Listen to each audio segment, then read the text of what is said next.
Hello there and welcome to this vlog of August 2022. Before I get into today's vlog, just a quick shout out to somebody on Twitter, that's at UberMex1, who very kindly picked me up some swag from Gen Con.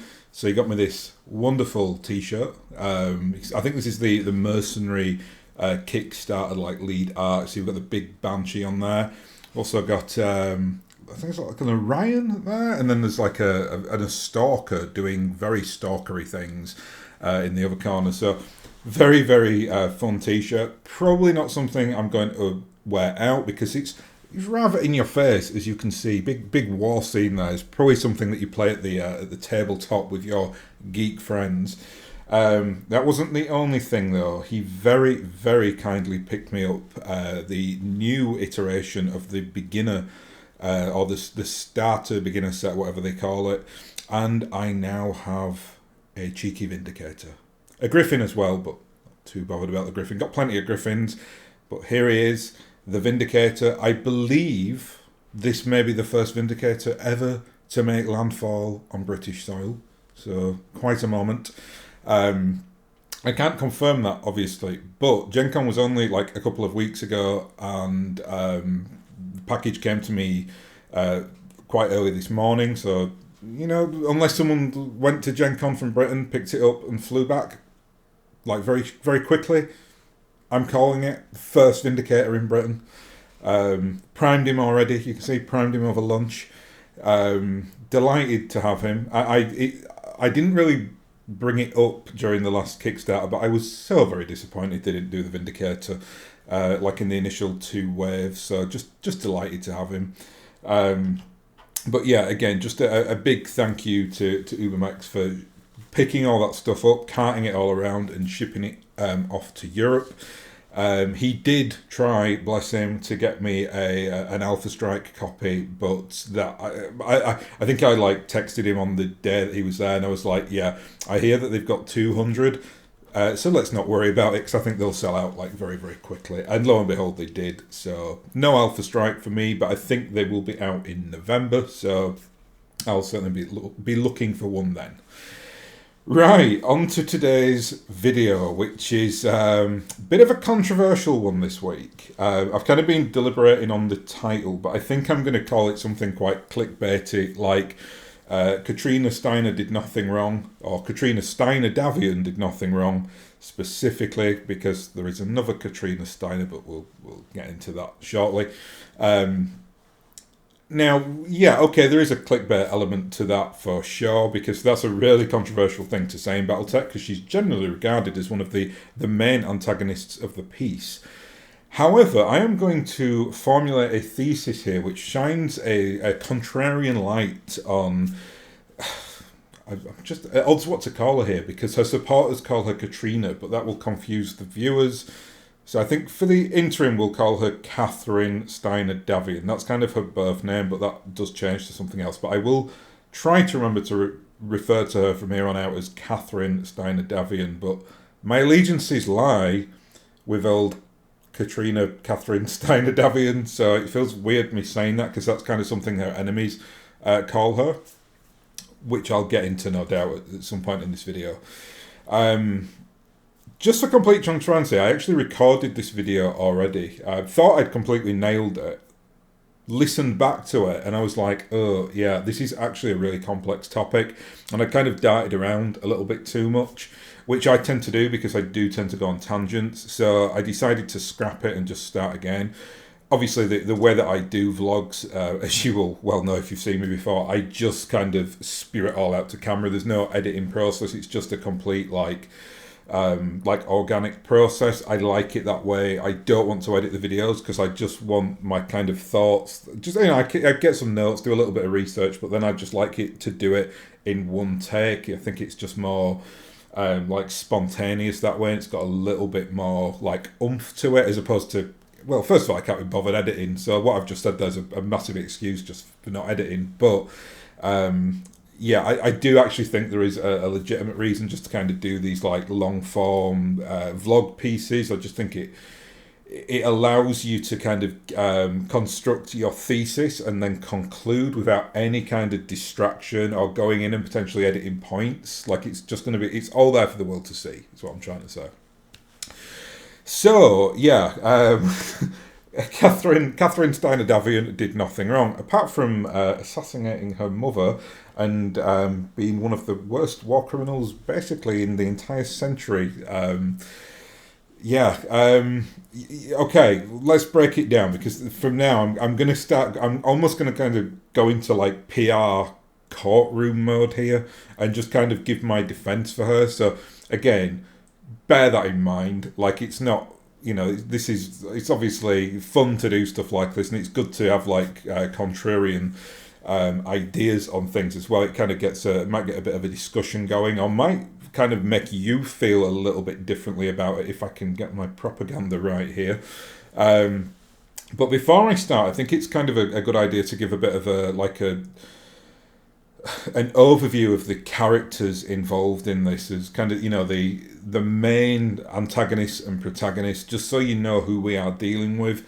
That's kind of where I felt my previous recording failed a little bit, because there's a lot going on here. It's very much like you'd expect over multiple novels that document this story.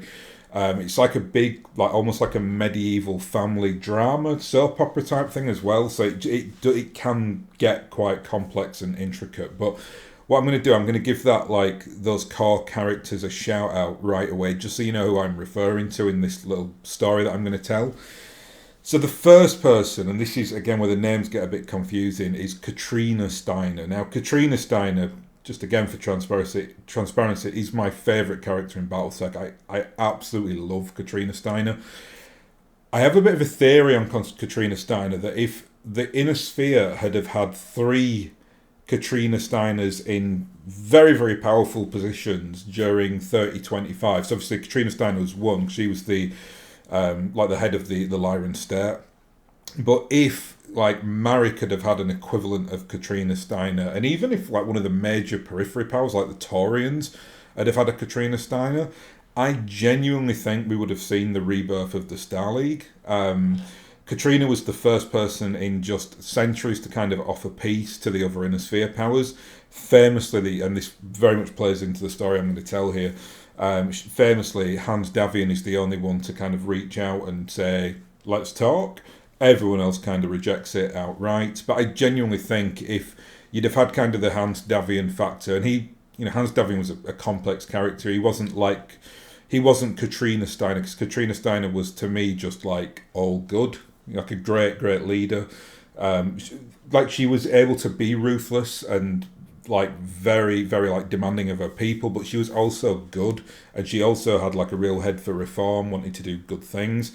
Hans had that as well, but he was a bit more of a Machiavellian complex character, and was very much in it for his own ends, which is kind of standard with the Inner Sphere leaders. So, Katrina was very much out on a limb on that front, really, very different from the standard.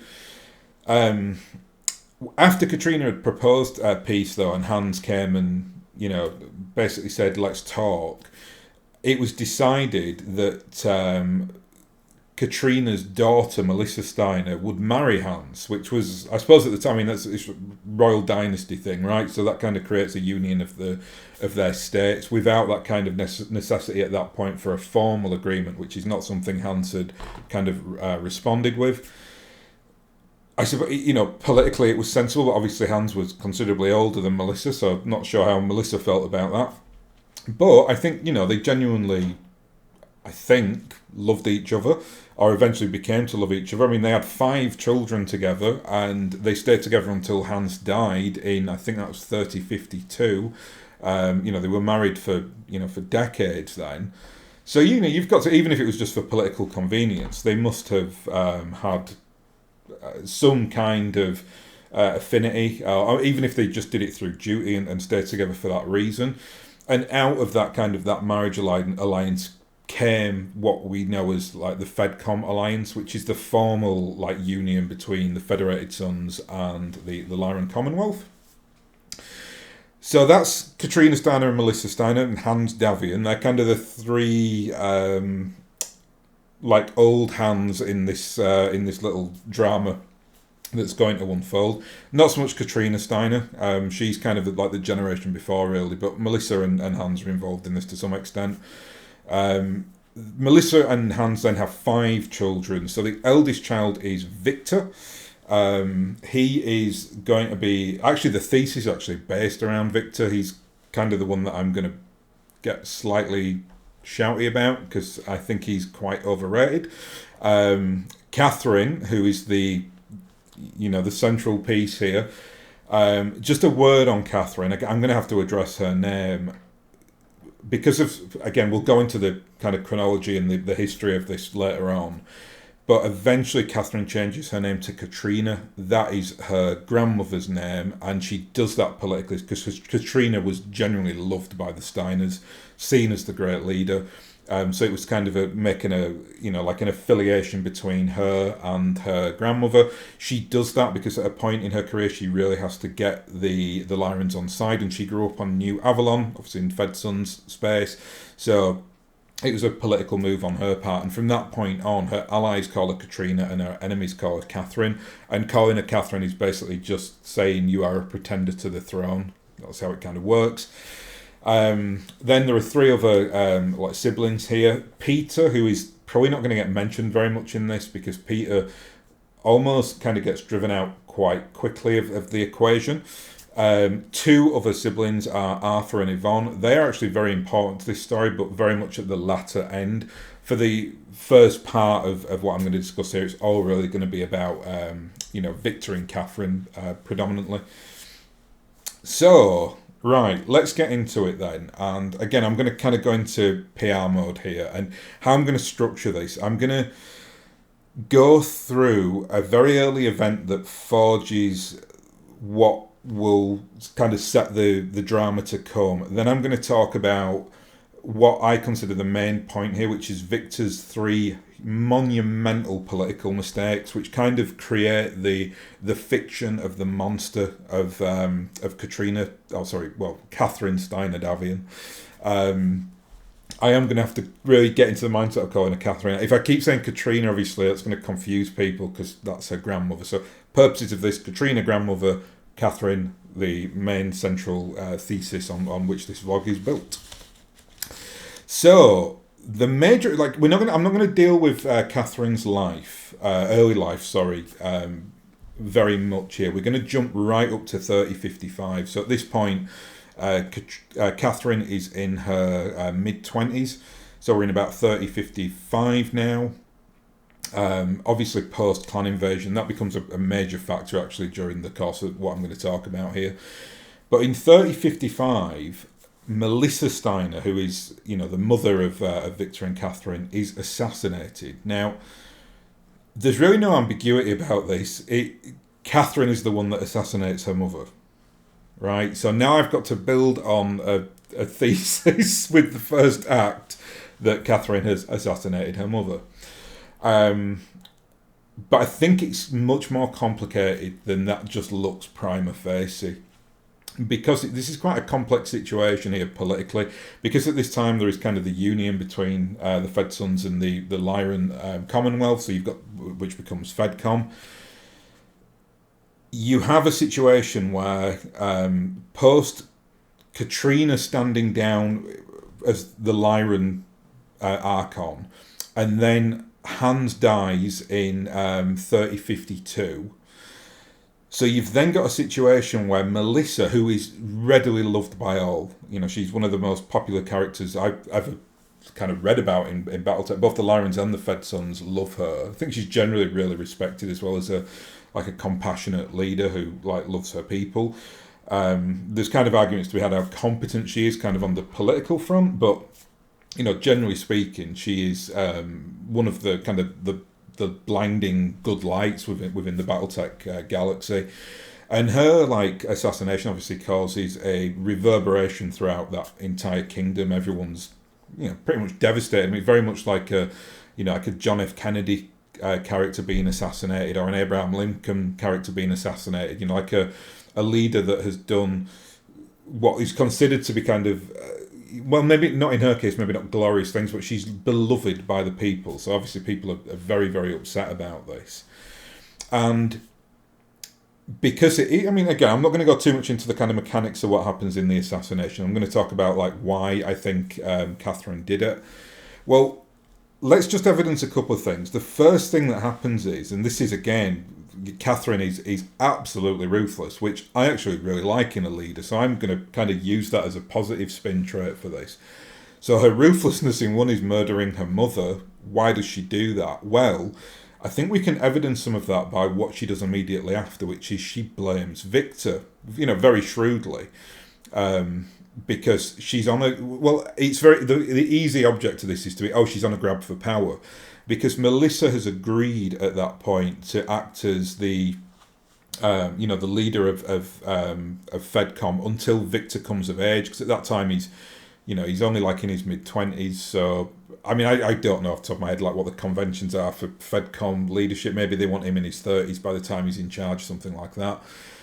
But you see, this is where my theory starts. I think Katherine, who obviously grew up with Victor, knows what a terrible leader he will be. Remember, we're in the post-clan invasion here, and I think she looks at that and thinks, if Mother is just going to kind of grandfather him into the role of leader, which would have happened because he was the eldest son, that's going to cause a catastrophe. And she actually gets proven correct by what I'm going to talk about with Victor's like major political failings further on here. So I think, in a way, it is undefensible. I mean, she murders her mother, but does she do it? Is there an argument to suggest, yes, she wants the power, yes, she is power hungry? I mean, you can tell, if you know Katherine's story, you know that she's power hungry. But being power hungry is not a bad thing if you are competent, which Katherine really is competent, and she's a real smooth political operator as well. So does she kill her mother to kind of cause the chaos which ensues? Very much, if you've watched Game of Thrones, it's very much like the Littlefinger concept of, chaos is a ladder. And that's kind of I kind of equate to some extent what Katherine's doing to kind of what Littlefinger does in, certainly the books in Game of Thrones. Obviously it fails in the TV show, but in the books, I think there's always kind of there's a suspicion that Littlefinger might end up on the Iron Throne in Game of Thrones. So, he's very much one of the key players. And he was slightly sidelined, obviously, in the TV show. But I think you'd say the same about Katherine. Like, she's trying to kind of forge a situation here where she's going to end up leader. And that to me is interesting because, again, this is almost medieval politics in space. So if you look back at our history, how many times do siblings and children kill their parents or their brothers and sisters for a power grab? It happens all the time. So there's no reason it wouldn't happen here as well. So was that perceived weakness by Melissa in the post-clan invasion era when things, even in the peace of Tukiid, you still have these very, very dangerous, very powerful, very sophisticated technology enemies in the clans on your doorstep, which I think really do kind of raise the stakes for everyone. So now what I'm going to segue now. So that's kind of set us up here for why I think Katherine does what she does. And so you can make the point now, she's obviously a monster because she murders her mother. So you can kind of draw a line under there if you want. I personally don't, because I don't think she is a monster. I think she's trying to do what she thinks is right, and she's put in what she feels is a desperate position to get, or to try and manipulate the situation, because she knows that Victor is not going to be able to cut it, which again he proves over and over by what we're going to discuss now, which I term as Victor's 3 catastrophic decisions. Now, before we discuss Victor, this is going to be a very Victor-heavy segment. And because I've already raised Game of Thrones, well, let's do that again. If you are familiar with the books or the TV show, you will no doubt, which I presume most people are now because it was a big phenomenon when it was out as a TV show. There is a character in Game of Thrones called Ned Stark, played by the wonderful Sean Bean, my fellow Yorkshireman. And Ned was, to me, is one of the main antagonists in Game of Thrones. I know everyone kind of sees him as a protagonist. I think the problem is with Ned that he's so concerned with his own honour, and he's so and his own legacy of honour, that he completely forgets to protect his family. So his family end up all dead or basically exiled or in a hell of a lot of trouble because he refuses to make tough decisions.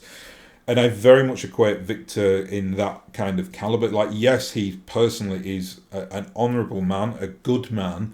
He's a terrible leader, and you would not want him protecting your interests in a political game. So, and for me, it's very clear the mistakes that Victor makes. There are 3 of them, so I'm just going to catalogue them all.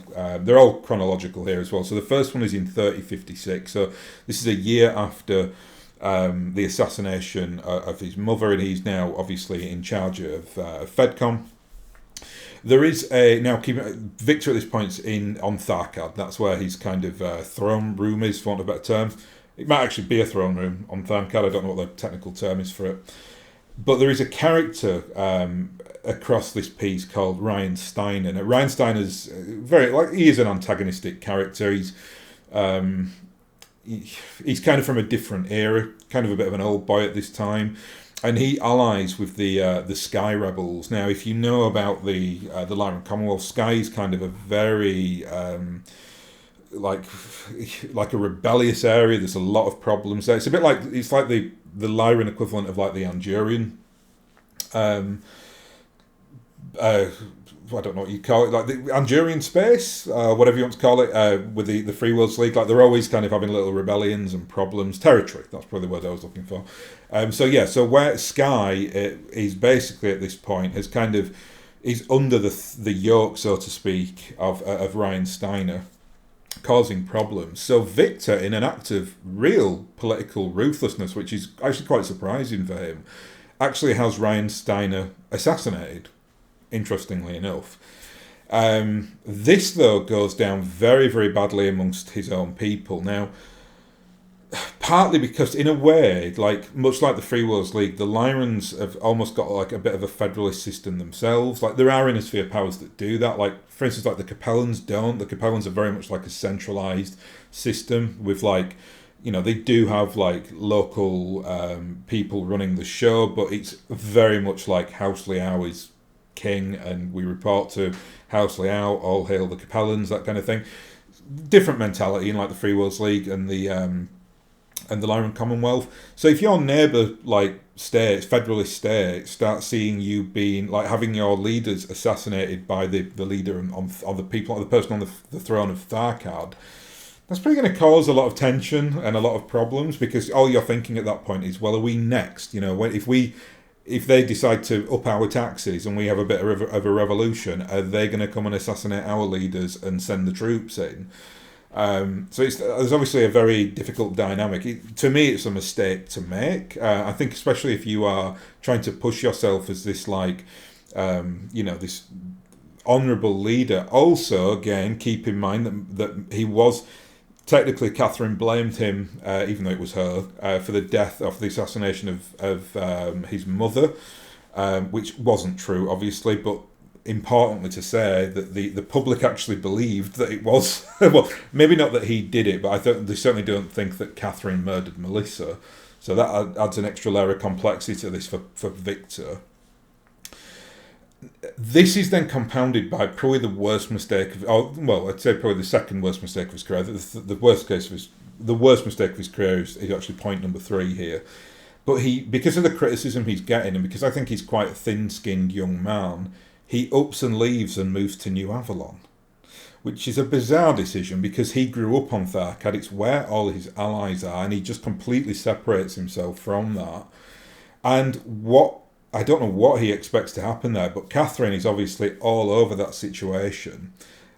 Jumps in as kind of, into that vacuum of power because she's such a prominent name. I mean, she's second in line for the throne at this point. At least I assume Victor doesn't have any kids at this point. I've not actually checked that. I don't think he does. He's still quite young anyway. So, it will fall to Katherine. So she's got that like power play in her because she knows she's second. So deep down, she'd love Victor to be dead, and I'm sure she wouldn't mind doing that. But obviously, it's complex because he does go on to become a great warrior in his own volition. So probably not the easiest person to kill.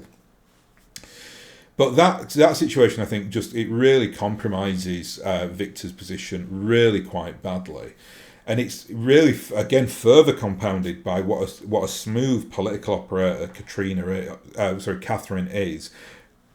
That was a bit of a Freudian slip there, because what she actually does in response to this is that's when she rebrands herself as Katrina Steiner. And Katrina Steiner is all about the Lyrans. Like, she is like, yes, I grew up on New Avalon. No, I'm a Steiner. I am my grandmother's granddaughter. She kind of separates herself a little bit from everything else. She becomes that, like, almost like that mirror image of the great Katrina Steiner. And the populace buy it. I mean, she is very popular. She's a wonderful PR person.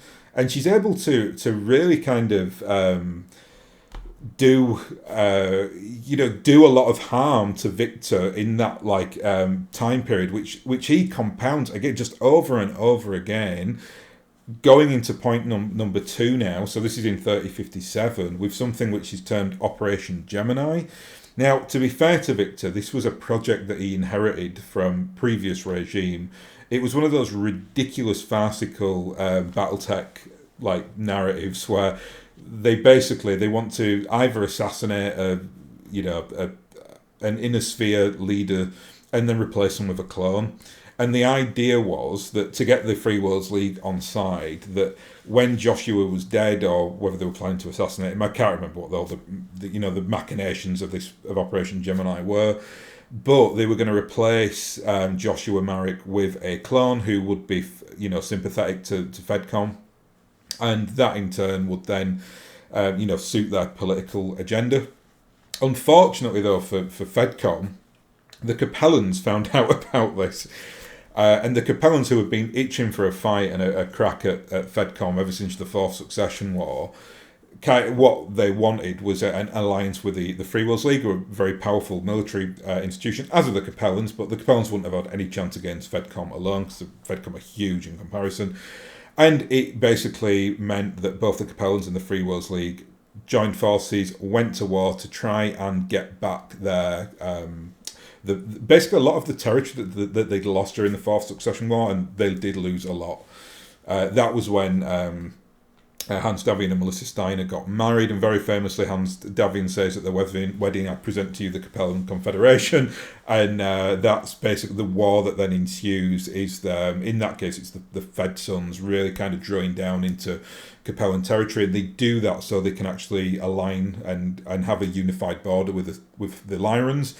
So they just cut through Free Worlds League and Capellan territory, so that this war here, this 3057 conflict, is a means for the Capellans and the Free Worlds League to get their territory back.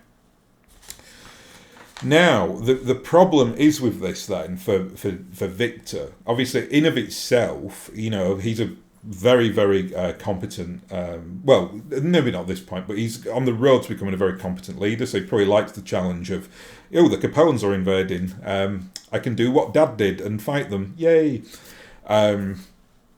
But something happens that he just doesn't expect, because again, he's not a very competent military political strategist. Katrina, when she found out that this whole Operation Gemini clone thing has been going on, and I'm sure she loves that. I'm sure that would be a textbook Katrina to do, as long as with murdering people and assassinating people, make some clones, because why not? She really kind of buries Victor under that, blames him for it, and basically comes out of the line of how dare you, like a pearl clutching, like how dare you sully the name of the Federated Commonwealth with your underhanded Machiavellian plans, which is what we expect of a Capellan, not of one of our own people. And it creates such a stink. She actually cedes from the FedCom alliance to create the Lyran alliance, which is kind of a separate, I suppose, like a rebel state. But this is where Catherine's absolute genius. What she does, well, that in itself is an act of genius, because she's been setting herself up as the Lyran representative. She's now got a Lyran state. There are a lot of people in the Lyran state as well who don't like the FedCom alliance, so she's got her natural allies there as well. But her real move of genius is she pulls back all the Lyran forces into Lyran space. Now, why that's massively important is because the vast tracts of territory that were taken from the Capellans were in what is their Fed Sons territory. So the Lyrans are occupying that zone, pull back, leave a massive vacuum of power that the Fed Sons can't fill, and the Capellans and the Free Worlds League just are like, well, I mean, what is it Tech says in his videos? Free real estate, and they just go in and basically swamp over all the territory that they were after. And, the Lyrans are just like, packing their bags up, getting out of there and just letting the Capellans in. So, genius political move, absolute genius political move by Katrina, because that obviously puts a ton of pressure on Victor and his allies, because they've just seemed to have so many losses in the first instance of that war. This it also goes on to create what is known as the Chaos March, which is kind of that area where it's if you're kind of going inward spiral towards terror, it's the bit where the Fed Sons and the Capellans meet at the point where terror is. So there's a vast tract of territory there that then becomes like very fought over, and lots of problems. And it's actually a major storyline in BattleTech that's kind of mostly caused actually by this situation, this vacuum. And as we all know about a vacuum, nature adheres a vacuum, so something has to fill it, and in this case it's obviously the Capellans who were going to do it anyway, because that's what they were invading. So that mistake by Victor, getting even prolonging Operation Gemini, which I believe is something that he inherited, that one thing that went on to cause this cascade situation where he lost vast swathes of territory. Well, actually lost half his kingdom, basically, because the Lyran alliance ceded.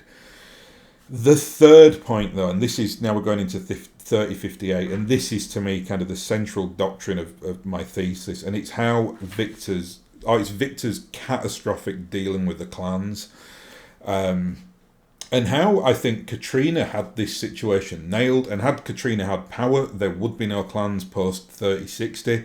Well, there would have been, but it wouldn't have been the clans as they knew it previously, as I'll go on to discuss. Now, this all kind of comes from a point where, and obviously at this time, obviously Katrina's got her, she's in charge of the Lyrans, basically.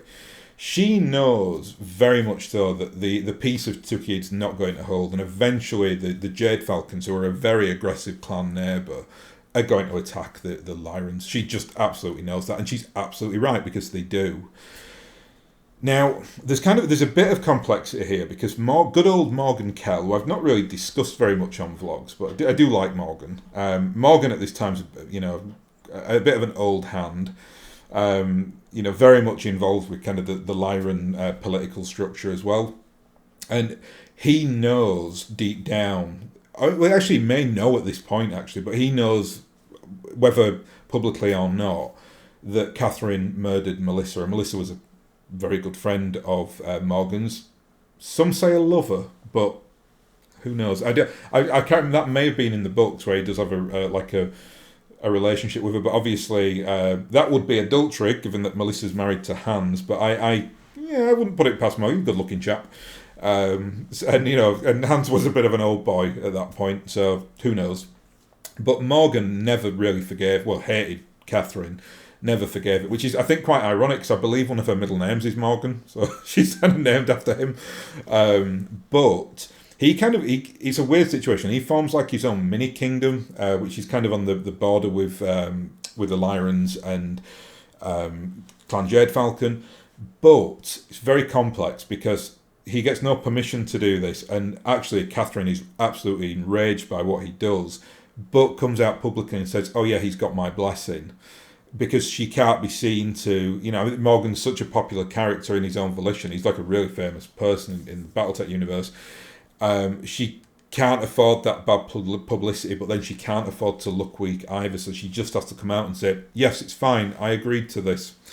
Now, so she knows, therefore, that even this is kind of an independent state, and regardless of their differences, if Clan Jade Falcon invade, she knows that Morgan will, he's an honourable guy, is Morgan, so he's going to come in on the side of the inner sphere, or the Lyrans in this case.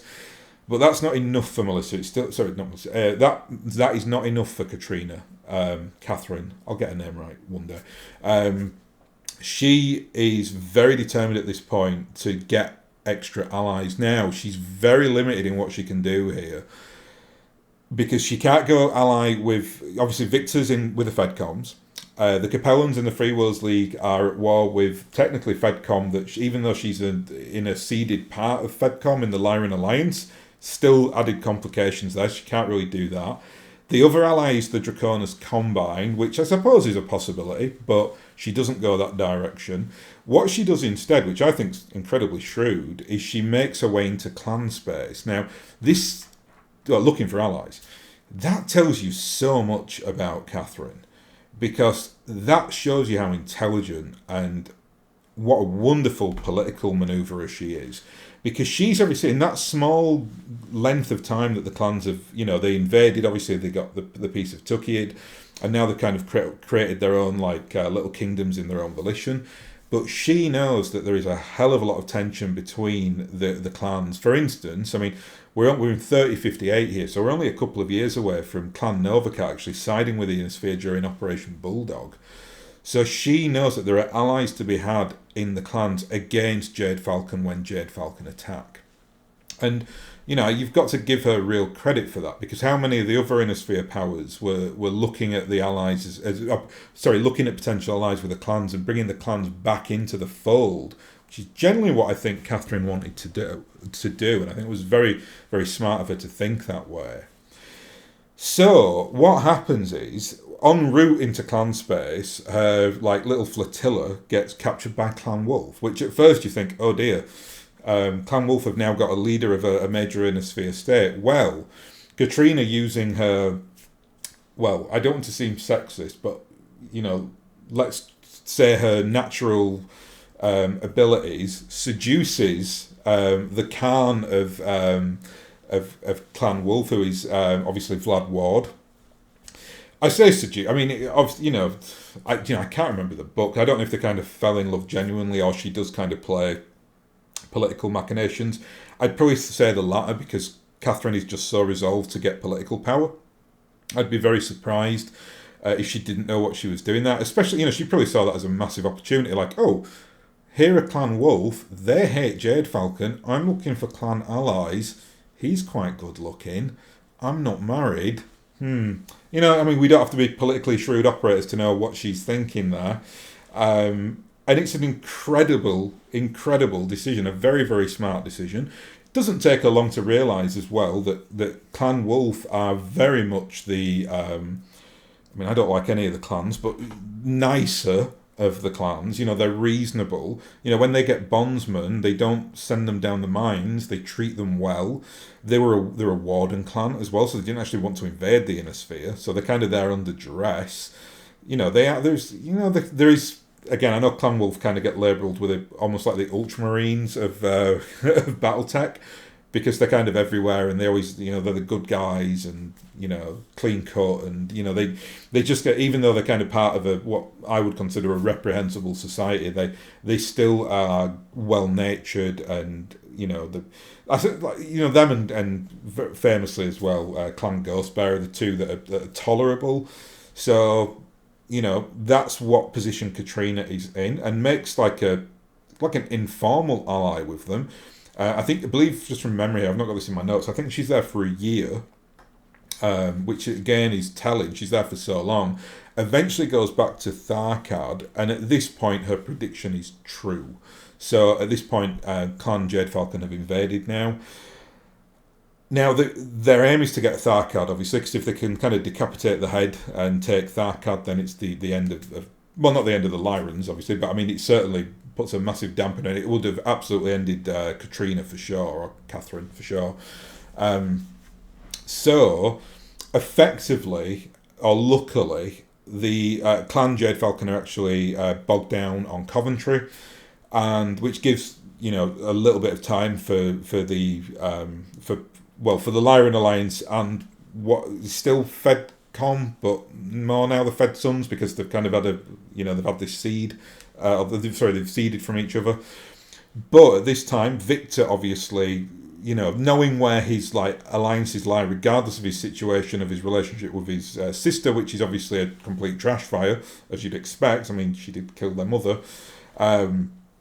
he actually goes in quite hard and invades Jade Falcon to kind of stop the invasion force. And that really kind of turns the tide. Jade Falcon are then fighting a war on two fronts. This then is where probably the worst, well, absolutely the worst mistake of Victor's career. I would actually say it's one of the worst mistakes ever made in the BattleTech timeline, like politically. It's a horrific decision. It had the mistake that he makes just like echoes through the centuries, really, I think, within the BattleTech universe. And Victor decides, because he is honourable, to basically allow Jade Falcon to retreat with honour without basically routing them and destroying them. Now, that is a catastrophic error. It absolutely infuriates Katherine, as it would infuriate me, because he's allowed their greatest enemies, who, were quite happy to basically genocide the Inner Sphere, not even a decade previous to this.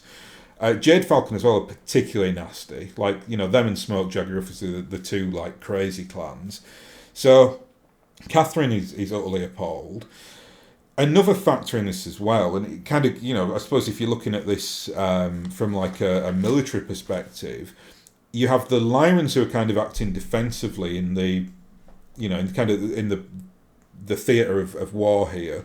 You've then got the Fedsons coming up in a pincer movement from the, I say south, obviously if you're looking at it as a two-dimensional map, it's from the south. But then, because of the alliance that Katherine has formed with, or the informal alliance with Clan Wolf, how hard would it have been for Katherine to kind of make waves or inroads with Clan Wolf to say, look, we've got Clan Jade Falcon by the neck here. So if you attack from the other side, we got them in a triple pincer movement. We can literally wipe them out. We can get rid of them. And Clan Wolf hate Clan Jade Falcon. So they would have absolutely taken them up on that offer. I am sure of it, especially if their Khan was potentially, not potentially, he was a lover and a potential marriage alliance, which becomes a key factor here as well. And Victor just lets them slip through his fingers. And they were the belligerents. I mean, for me, if you look at this historically, it would be like, the Americans, the Russians, and the British. The British Empire, because there were lots of, obviously, like the Canadians and Indians, everyone involved on the British side. But it's like, the Allies, I'll call them. It's like the Allies destroying Berlin in 1945, not destroying it, but capturing Berlin. Hitler kind of suing for peace at the last second instead of killing himself, and the Allies saying, "Oh, okay. Do you know what, Hitler? You go and be in charge of Bavaria. That's fine. We'll just leave you alone. You can have your own little state down there." No, like there's no recourse for this. Like Jade Falcon at this time will have been seen as like murderous, genocidal lunatics, which is what they are. And as far as I'm concerned, the Inner Sphere should have just wiped them off the map. I mean, it's not even negotiable. I mean, Victor doing that to me I'm just going to call it what it is. It's treason. If I was in the Inner Sphere and knew that, I'd be like baying for his blood. He does go on eventually to kind of rectify himself a little bit with, quite a lot actually, with Operation Bulldog. But it leaves Operation Bulldog out in the wind because Clan Jade Falcon are still there. They're still causing problems and they're still hugely powerful. And at that time, they're on the verge of getting a serious industrial base from all their Inner Sphere territory that they've conquered. And it's just it's a rotten, stupid idea, and God alone only knows why he does it. But again, I think that's the real kind of catalyst that I think really pushes almost pushes Katherine, I think, into madness, because she's so angry at this point because she sees like she wants power because she's such a positive political maneuverer. She wants to she's so Machiavellian, she's so ruthless. But at this point in her career, she's still very, very determined, and for her people, she wants to, regardless of it's just because of her own ambition. Does that matter? Has there ever been a politician that's done it for the greater good? I would argue that everyone does it for their own kind of selfish ego reasons or whatever else. It's just she's more ruthless than most. She foresees this problem with Victor years before this. That's again, I would offer that to you as an explanation. That's why she has her mother killed, because she feels like it's that important to keep him off the throne, because she knows that he's capable of making rotten decisions. She probably just sees him as like a spoilt prince. And whether right or wrong on her part, she's trying to make difficult decisions for the greater good, if you want to put it that way. Now, this then is where, again, like what I just said, really, Katherine really kind of spirals into a dark place. I think as well, if she will have been brooding over this situation and realising we had Jade Falcon, and I potentially had a marriage proposal with a clan Khan. If we'd have played this correctly, and Victor hadn't been so impulsive, and let them go, at that point we could have destroyed Jade Falcon. I could have married Vlad. We then could have brought the clans back into the fold. Now, if you think about this, Clan Novacat had already kind of were on the road to this. They were up for living in the Draconis Combine territory. They would eventually side with the Innisphere against Clan Smoke Jaguar, who were the other horrible ones, during the Operation Bulldog. But Jade Falcon were very much like, they are the huge piece of the pie here that Operation Bulldog missed, and Katherine almost sorted that out beforehand. So you would have kind of had, again, both those Crusader clans just smashed. None of the other clans had that industrial base to come in and fight the Innisphere again, because the Innisphere had really kind of up-spec'd their technology. And they could have had almost like a 6 power with Clan Wolf, given them that sway of territory and most of the Jade Falcon territory that they'd taken to appease them, in the knowledge that they had then had a marriage union between the Lyrans, or an Innisphere power, and a Clan Khan, which effectively gives a peace. And then you've got them, again, back in the fold. They've become trading partners, and all the other mad clans, Clan Wolf at that point can reach out to them and say, right, you can come into the fold in what we're now going to call like the Clan Confederacy, or whatever probably Confederacy, 'cause it's pretty evil. I always associate that with like the Deep South, the bad guys in the Civil War, that kind of thing. That's pretty controversial, speaking to an American audience, but whatever. But they could have brought those clans back in, either got them to settle, or said, if you want to have a go, where we are, bring on your Trials of Annihilation, because we got the Innisphere on our back now, so we'll just crush you all.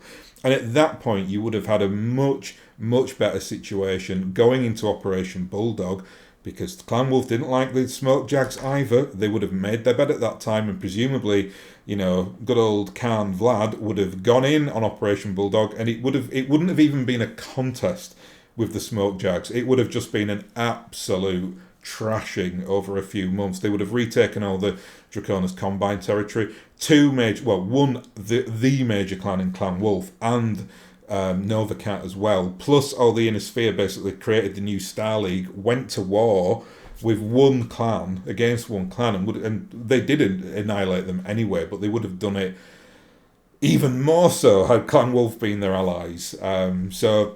Horrific decision by Victor. Getting on to Operation Bulldog, I've already mentioned it, so we'll discuss that a little bit here. Victor is, again, I'll give him credit for this. He is the real mover and shaker on Operation Bulldog. He's kind of at the spearhead of it. Very, very brave as well. He's a great military leader, and it forges this the notion of the reformed Star League, or the second Star League. Important to note as well politically that they do elect a new Lord of I can't remember the exact term for it. The first Lord of the Star League. I always want to say Star Lord because of Guardians of the Galaxy. So if I say that, you know what I mean.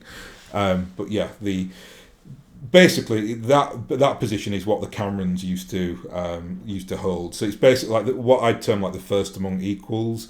So in this case, the first person elected in this role as First Lord is Sun Tzu, who is the Capellan leader, wonderful leader, and I really, really love Sun Tzu. He will probably get a video of his own one day as well, because he is a very, very prominent character. But yeah, he gets it. He gets the first crack at this. And that really kind of allies the inner sphere for a time as they then kind of engage with Operation Bulldog. The Capellans still send forces, even like the periphery powers send forces, the Majesty of Canopus, the Taurians, they're all kind of there. They all kind of get the foot in on the smoke jags. Wonderful moment in BattleTech. Very cathartic to see the smoke jags getting completely destroyed. But while Victor is away playing soldier, this then leads, as you would expect, and this kind of plays true to most historical situations with this as well, because it happens over again where, a leader goes away on a military campaign and then one of the domestic rivals or siblings or whoever else uses that opportunity to take power. That's exactly what happens here, because again, Victor being pretty useless on the political front puts his poor young sister Yvonne, who is the youngest of all 5 siblings, in charge of the Fedcom alliance, which again doesn't have the Lyran alliance in its fold at that time. And poor Yvonne is just not cut out for this role. Again, going back to Katherine's ruthlessness, she manipulates the situation. She does a lot of dark PR comms against Yvonne. Yvonne then just can't deal with it and steps down. And who then do you think is there to fill the vacuum, reunify the two states again? Well, as she calls herself then from that point on the first princess of Fedcom, Katrina Steiner. I will call her by Katrina Steiner this time because that's a kind of title at this point. But that's not the end of her ambitions. She's still, she wants everything. That's a character trait. She's just it's very easy to say she's power hungry, but she probably assumes at that point, I'm better than the others. I'm very good at political maneuverings. My brother's terrible at it. I can actually really kind of do good here and be top of the tree or top of the ladder at the same time. So Katherine now has her eye on First Lord of the Star League. And this is, again, testament to Katherine's brilliance as a political strategist. But she always kind of seems to lose what she wants at the last hurdle, which is exactly what happens here. And this is one of the most dramatic moments in BattleTech. It's a brilliant moment in the books, but I'll catalogue it quite simply and just for the sake of brevity here. But she makes an agreement with Sun Tzu, who is the first lord at this time. Now, just so you're aware that they keep electing the lords. I think it's every year or 2 years. I can't remember the exact time, but she goes to Sun Tzu and she says, and knowing that he wants to retake the St. Ives area, which had ceded from Capellan space 25-30 years before, something like that. And it's always been a real bone of contention with the Capellans because they let it go kind of under duress. It was almost like a bloodless ceding of the Union. And he's obviously very, very upset about it. Still, he still is. He really does want the St. Ives back in the fold. But the Capellans have always kind of not tried to do that because they knew that the Fedsons or Fedcom wouldn't allow it because it would give the Capellans more strength, which is something they wanted to avoid. So Katherine very, very shrewdly goes to Sun Tzu and says, look, if you want to make a play for St. Ives, I'm not going to do anything if you vote for me as the next First Lord of the Star League. And Sun Tzu agrees. And Sun Tzu is a very honourable man and votes for her, just as he said he would. The problem is, though, for poor Katherine, that her brother, Victor, who came back from the war, a leader of no state, because Katherine's now got all the power, in kind of despair, because he doesn't want the civil war, right? He's not Victor's a very honourable man, he's not a bloodthirsty man, he's a great military leader. And, this is where his honour is a good thing. He's, okay, I don't want the civil war, so what I'm going to do, I'm going to kind of cede my claim to that, but I'm actually going to become I'm going to replace Anastasius Fought as the presenter of Star League. But no one knows this at the time, and the presenter of Star League gets a vote to elect the First Lord of the Star League. Did I say all that right? The presenter of Comstar, sorry, not the Star League. The presenter of Comstar so many factions here, who are obviously the well, we don't have to retread who Comstar. If you're watching this video, I'm sure you know who they are.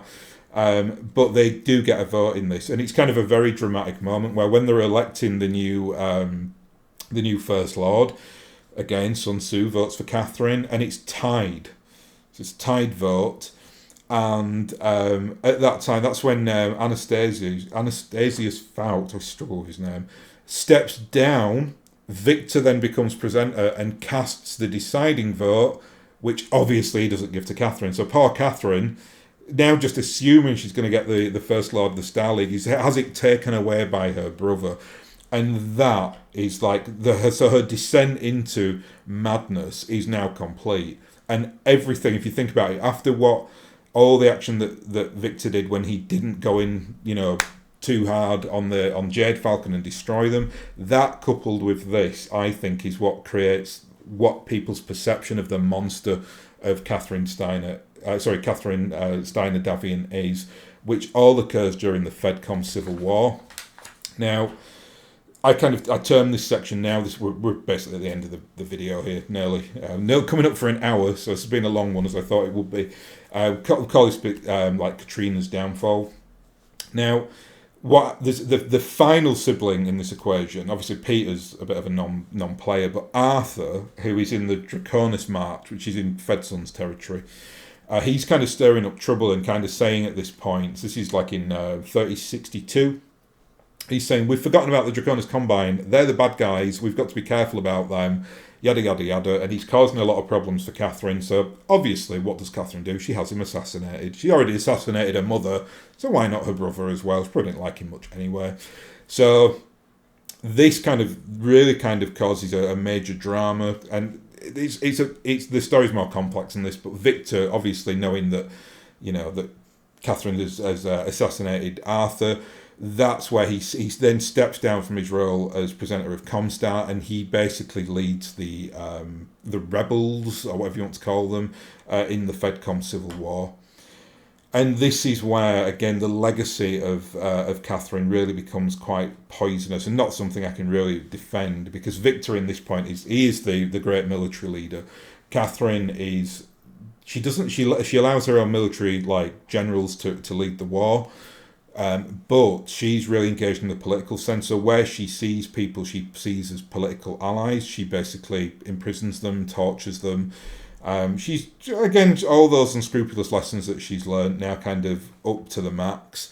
So, yeah, not great, obviously. And, again, there's no real defending of that. But I do think, again, going back to my thesis point here, she is pushed into that by Victor's lack of ability to take responsibility, if you want to put it that way, and he's wanting to protect his honour at all costs, whether it's through however many lives, it doesn't matter. He should have destroyed Jade Falcon. He didn't, because he thought it was honourable to let them go. It wasn't honourable, it was stupid, and Jade Falcon deserved a damn good thrashing. So that's kind of it, really. I mean, this all ends. I mean, if you don't know this is, to me, this is where my BattleTech experience ends. The second that Katherine Steiner, that New Avalon falls, which it does, that's where Katherine Steiner is housed at this point, or Steiner-Davion, and Victor basically, leads the charge across the Civil War. I always think that there was no chance that Katherine was ever going to win that, because she was up against a really, really prominent military figure. And she was kind of on the wrong side as well, because Victor, to my knowledge, certainly wasn't torturing people and killing his political opponents. He was fighting the good fight, so to speak. So I will give him a lot of credit for that one. But the second that she is captured and taken away in chains, that to me is when BattleTech ends. That's kind of the final act of all BattleTech. That is certainly not the end of Katherine's story. A very, very interesting story, actually. She ends up kind of, for want of a better term, in bed with Clan Wolf, causes a whole interesting situation there, and eventually goes on to, they have the Khan of Clan Wolf, Vlad and Katherine have children, and those children are very present in the like the latest iteration of BattleTech, which occurs in 3150.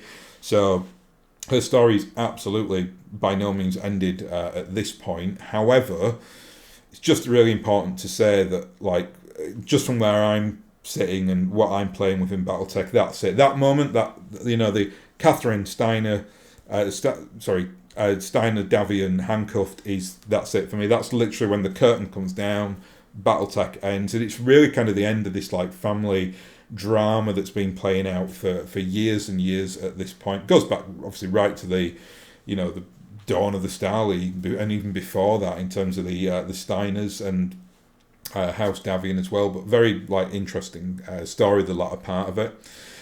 But yeah, again, just reiterate that conclusion. I think she is a very misunderstood character. I think she did actually want to do a lot of good. She's perceived as so ruthless that it really impacts on her legacy. We have a lot of political leaders like that, like within our own history, who do like very ruthless things but get results and are then remembered badly after the fact. I do put Katherine in that sense, and I do think there are almost two Katherines, because I will kind of defend her situation with Melissa, because I think she genuinely was like very concerned about Victor taking charge. I will completely defend all her ruthless activities, because I think having political leaders who are ruthless and politically savvy is absolutely a wonderful thing. I'm yet to be convinced that good politicians are good, that they do anything useful.